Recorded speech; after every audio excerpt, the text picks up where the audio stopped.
Hey everybody, hope you guys doing alright. So here's another little reading from Samurai William by Giles Milton. Alright, we're in the center of the page here on the left. If I can just get it set up. Alright, here we go.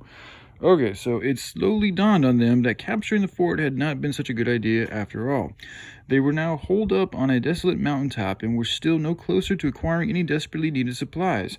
Indeed, all they had achieved was to further antagonize, the Portuguese. Van Beuningen, sorry if I mispronounced that, began to realize that he had won a hollow victory and that he had little option but to abandon his hilltop positions. Sheepishly and with considerable embarrassment, his men dismantled their barricades and packed up their cannon. According to the expedition journal, they thought it was better to capitulate and to obtain by fair means what they wanted.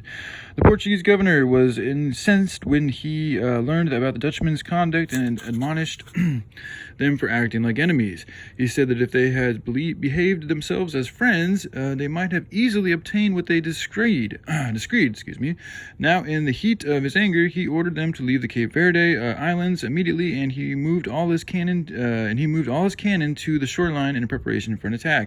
With great reluctance, the Dutch accepted. They had no option but to continue their voyage with minimal supplies of food and water.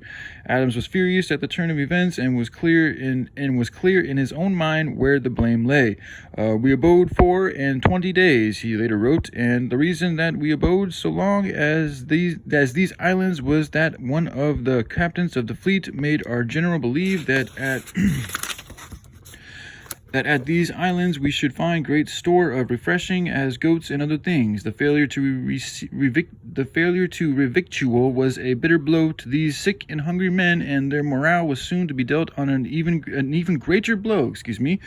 On the 22nd of September, the Hoop raised a flag to summon all the captains on board. The news was indeed grim. The expedition commander, Jacques Mahu, had died of a raging fever, leaving the great fleet leaderless.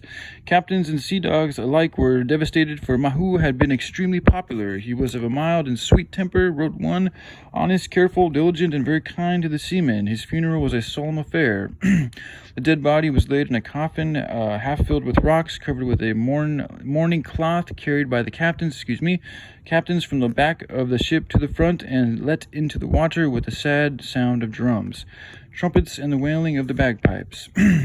His successor, named in sealed papers, was the Vice Admiral Simon de Cordes.